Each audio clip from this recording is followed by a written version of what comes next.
Hello friends, welcome to my channel. ఇక జరిగింది గనుక చూసుకుంటే ఆర్య అనుని తీసుకొని హాస్పిటల్‌కి వస్తాడు. సిస్టర్ పిలవగానే లోపలికి వెళ్తుంది. అనురాధ ఆర్యవర్ధన్ అనగానే ఇక డాక్టర్ ట్రీట్మెంట్ స్టార్ట్ చేస్తూ ఉంటాడు. నర్స్‌కి అనుమానం వచ్చి సుబ్బుతో, "సుబ్బు గారు, మీ కూతురు పేరు అనురాధనే కదా, మీ అల్లుడి పేరు ఆర్యవర్ధనే కదా" అని ఫోన్ చేస్తుంది. "అవును" అని చెప్తాడు సుబ్బు. అప్పుడు నర్స్ అంటుంది, "మీ కూతురిని ట్రీట్మెంట్‌కి తీసుకువచ్చాడు మీ అల్లుడు ఆర్యవర్ధన్. మీ కూతురికి ట్రీట్మెంట్ జరుగుతుంది ఇక్కడ మన హాస్పిటల్‌లోనే" అంటూ చెప్తూ ఉంటుంది. ఆ నర్స్ మాటలు విన్న సుబ్బు చాలా బాధపడుతూ ఉంటాడు. చాలా షాక్ అవుతాడు మొదటగా. అప్పుడు సుబ్బుకి ఏం మాట్లాడాలో కూడా అర్థం కాదు ఆ నర్స్‌కి. అప్పుడు నర్స్ అంటుంది, "బాబాయ్, మీ కూతురే కదా, ఆర్యవర్ధన్ తన భర్తనే కదా" అని చెప్తూ ఉంటుంది. "అవును" అని అంటాడు. ఇక "నేనిప్పుడే వస్తున్నాను" అని చెప్తూ ఉంటూ ఫోన్ పెట్టేస్తాడు. సుబ్బు ఫోన్ పెట్టేయగానే సుబ్బు ఇలా ఆలోచిస్తూ ఉంటాడు. నా కూతురికి ఏమైందని ఆర్య సార్ అలా హాస్పిటల్‌కి తీసుకువచ్చాడు. ఆ రోజు కూడా తీసుకువచ్చాడు. కానీ పద్దుకి నాకు ఇద్దరు ఏవో అబద్ధాలు చెప్పి తప్పించుకున్నారు. ఇప్పుడు నిజం తెలిసింది కదా, అను ట్రీట్మెంట్ కోసం ఆర్య సార్ తీసుకొచ్చారని ఇప్పుడే వెళ్ళి అడుగుతాను అంటూ వెళ్తూ ఉంటాడు చాలా బాధపడుతూ. అప్పుడు ఆర్య సార్ ఇలా అనుకుంటూ ఉంటాడు తన మనసులో, ఈ ట్రీట్మెంట్ అయిపోతే అనుని ఇక్కడి నుంచి తీసుకెళ్ళొచ్చు. మళ్ళీ సుబ్బు గారి రాకముందు సుబ్బు గారు చూస్తే ప్రాబ్లమ్ అవుతుంది అంటూ ఆర్య ఆలోచిస్తూ అలాగే కూర్చుంటాడు. ఇక ఒకవైపునేమో లోపల డాక్టర్ అనుని క్వెషన్స్ అడుగుతూ ఉంటాడు. "నీకెప్పటి నుంచి ఇలా అనిపిస్తుంది? అయినా నీ గత జన్మకి ఈ జన్మకి అలా సంబంధం అంటూ అలా ఎలా మాట్లాడుతున్నావమ్మా? అసలు పొంతన లేకుండా" అంటూ అడుగుతూ ఉంటాడు. అప్పుడు సుబ్బు అంటాడు ఇలా, హాస్పిటల్‌కి వెళ్ళగానే ఆ నర్స్ దగ్గరికి వెళ్తారు. వాళ్ళెక్కడున్నారని అడుగుతాడు. వాళ్ళు డాక్టర్ రూమ్ ముందు వెయిట్ చేస్తున్నారు. మీ అల్లుడు గారు ఆర్యవర్ధన్ చెప్తుంది. వెంటనే సుబ్బు వెళ్తాడు.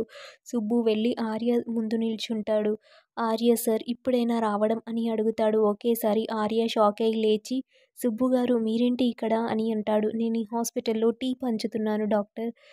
టీ పంచుతున్నాను సార్" అంటూ చెప్తూ ఉంటాడు. "అయినా ఈరోజు ఎవరి కోసం వచ్చారు సార్" అని అంటాడు సుబ్బు. అప్పుడు ఆర్య ఏదో చెప్పబోతుంటే, "ఇంకెందుకు సార్ దాస్తున్నారు? బుజ్జమ్మకి ట్రీట్మెంట్ చేయించడానికి తీసుకువచ్చారని నాకు తెలిసింది ఇప్పుడే, ఇందాకే" అని చెప్తూ ఉంటాడు. "అయినా మా బుజ్జమ్మకి ఏమైంది? మీరిలా ఇలాంటి హాస్పిటల్‌కి ట్రీట్మెంట్‌కి తీసుకురావడం ఏంటి సార్" అని అంటూ ఉంటాడు. "అయినా మా బుజ్జమ్మకేమైనా పిచ్చా?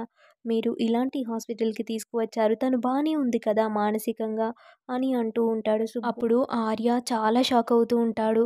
తన మాటలు విని సుబ్బు గారేంటి ఇలా మాట్లాడుతున్నారు? సుబ్బు గారికి ఎలా తెలిసింది మేమిక్కడికొచ్చామని? ఎవరైనా ఇన్ఫర్మేషన్ అందించారా అని అనుకుంటాడు. ఏదేమైతేనేం సుబ్బు గారికి తెలిసింది. ఇక చెప్పవలసిన బాధ్యత నాది అని అనుకుంటాడు. అప్పుడు సుబ్బు గారికి ఆర్య జరిగిందంతా కూడా చెప్తాడు. ఆ రోజు రాజనందిని నిలయం అయిన నందిని నిలయానికి ఒంటరిగా తాను నిద్రలో లేచి పాడుబడి ఉన్న కార్‌ను తీసుకొని, ఎన్నో సంవత్సరాలుగా వాడని కార్‌ను తీసుకొని వెళ్ళడం, అలాగే అక్కడ తాను లోపలికి వెళ్ళడానికి ప్రయత్నించడం, అలాగే రాజనందిని తను అనడం, గతం గురించి మాట్లాడడం, తినే అన్నంలో ఇలా ఎవరో కలిపారని ఇలా అపోహపడడం, అలా ఇంట్లో జరిగిన సంఘటనలన్నీ కూడా సుబ్బుకి కళ్ళకు కట్టినట్టుగా చెప్తూ ఉంటాడు. అప్పుడు సుబ్బు చాలా షాక్ అవుతాడు.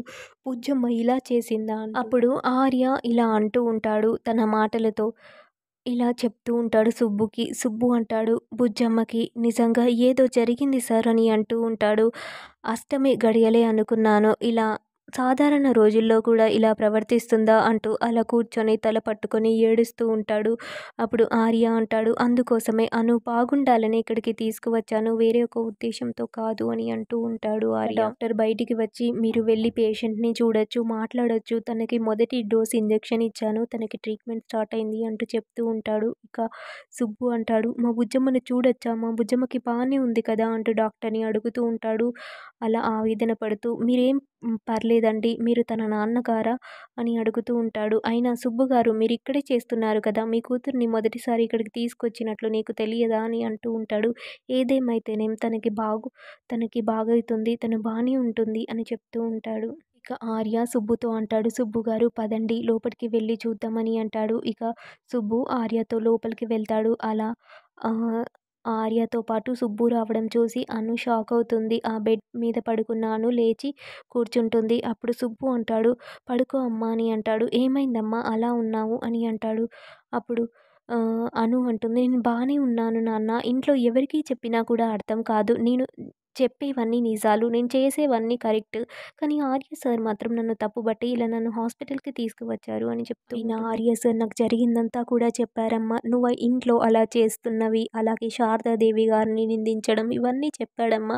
అయినా నువ్వు అష్టమి గడియల్లోకనే కాకుండా ఇలా సాధారణ రోజుల్లో కూడా చేస్తే ఎవరైనా ఏమనుకుంటారు అంటూ సుబ్బు అంటూ ఉంటాడు అనుతో. అప్పుడు అను అంటుంది, నాన్న మీరు కూడా నన్ను అపార్థం చేసుకుంటున్నారా? నేనేంటో మీకు తెలియదా? అయినా ఇన్ని రోజులు నేను మీ ఇంట్లోనే ఉన్నాను కదా! మీకు అర్థం కాలేదా నేనేంటో? నాలో కొంచెమైనా కొత్త ప్రవర్తన మీకేమైనా కనిపించిందా? మీరు కూడా ఆర్య సార్‌లాగా నన్ను అలా అనుమానిస్తున్నారేంటి? నాకేదో జరిగిందంటూ అంటూ ఉంటుంది అని. అప్పుడు సుబ్బు అంటాడు, అవన్నీ వదిలేయమ్మా. నీకెందుకమ్మా ఆర్య సార్ గతం గురించి? అయినా గతం ఎప్పుడో గతంలో కలిసిపోయింది అంటూ సుబ్బు అంటుంటాడు. లేదు నాన్న, ఈ జన్మలో నన్నెవరో చంపాలని చూస్తున్నారు. ఆర్య సార్‌ని కూడా చంపాలని చూస్తున్నారు. వాళ్ళని పట్టుకోవడానికే నేను నందిని నిలయానికి వెళ్ళాను అని అంటూ ఉంటుంది. అప్పుడు సుబ్బు అంటాడు, నీ మాటలతో నాకే పిచ్చెక్కుతుంది అని అంటాడు. అప్పుడు ఆర్య అంటాడు, చూసారా సుబ్బు గారు, అను వరుస ఇది. మీ ఇంట్లో ఉన్నప్పుడు ఇలా మీ ముందు మాట్లాడకపోవచ్చు, కానీ ఇంట్లో మాత్రం పదే పదే అదే. అలాగే ఆఫీస్‌లో కూడా అదే. ఆఫీస్‌లో కూడా అనుని చూసి పిచ్చిదాన్ని చూసినట్టు చూస్తున్నారు. ఏం చేయాలి అంటూ ఆర్య ఆవేదన పడుతూ ఉంటాడు సుబ్బు ముందు. అప్పుడు ఆర్య అంటాడు ఒకేసారి, లేదు సుబ్బు గారు, మీరు మాత్రం కొంచెం కూడా టెన్షన్ పడకండి. అనుకి బాగవుతుంది. ఇది చాలా స్పెషలిస్ట్ అయిన డాక్టర్ ఇక్కడ ఉన్నారు. నేను వారి దగ్గరికి తీసుకొచ్చాను. అనుకి ట్రీట్మెంట్ కాగానే నేను మళ్ళీ అను మీ ఇంట్లో ఎన్ని రోజులు ఉండాలనుకుంటే అన్ని రోజులు మీ ఇంట్లో దింపి వెళ్తాను. తనకు బాగయ్యేదాకా అక్కడ మా ఇంట్లో కంఫర్టబుల్‌గా లేదు అంటే అని చెప్తూ ఉంటాడు. అప్పుడు అను అంటుంది, ఎందుకు సార్ ఇలా నన్ను అంటున్నారు? నేను చెప్పేవన్నీ నిజాలు. ఎందుకు సార్ మీరే నా ప్రయత్నాన్ని అడ్డుకుంటున్నారు? అయినా ఎవరో మనల్ని చంపబోతున్నారని నేను చెప్తున్నాను కదా! ఆ రోజు నాపై దొంగతనం నెట్టింది కూడా ఎవరో అని నాకు తెలిసిపోయింది సార్ అని అంటూ ఉంటుంది. అయినా ఆ దొంగతనం చేసిన అతను ఉంగరం గుర్తు దొరికినా కూడా మీరు అతన్ని పట్టుకోలేకపోతున్నారంటే మీ గతం గురించి నేను ఆలోచించడం మీకు ఇష్టం లేదని కదా సార్ అని అంటూ ఉంటుంది. అప్పుడు ఆర్య అంటాడు, ఏంటి అను అలా మాట్లాడుతున్నావు? నేనేం చేశాను అని అంటూ ఉంటాడు. అప్పుడు అను అంటుంది, ఏమీ లేదు సార్. నేను ముందు ఇక్కడి నుంచి వెళ్ళాలి. ఇలాంటి ట్రీట్మెంట్ ఏం నాకు అవసరం లేదు. నేను బానే ఉన్నాను అని అంటుంది. అప్పుడు సుబ్బు గారితో చెప్తాడు ఆర్య, సుబ్బు గారు మీరైనా చెప్పండి అని అంటాడు. అప్పుడు సుబ్బు, వినమ్మా అను, నీకు బాగుపడుతుందనే కదా సార్ ఇక్కడికి తీసుకొచ్చారు అని అంటూ ఉంటాడు సుబ్బు. అప్పుడు అను అంటుంది, ఏంటి సార్ మీరలా చూస్తూ ఉండిపోయారు. పద వెళ్దాం ఇక్కడి నుంచి. నాకెంత తొందరగా వెళ్తే అంత తొందరగా మనశ్శాంతిగా ఉంటుంది. లేకపోతే వీళ్ళిచ్చే ఇంజెక్షన్స్, అలాగే వీళ్ళిచ్చే డోస్‌లతో నాకు పిచ్చెక్కిపోతుంది నిజంగా అని అంటూ ఉంటుంది. అప్పుడే డాక్టర్ వస్తాడు నర్స్‌తో పాటు. అప్పుడు నర్స్ అవి అనుకి ట్రీట్మెంట్ చేయడానికి ఏవో కొన్ని వస్తువులు తీసుకువస్తుంది.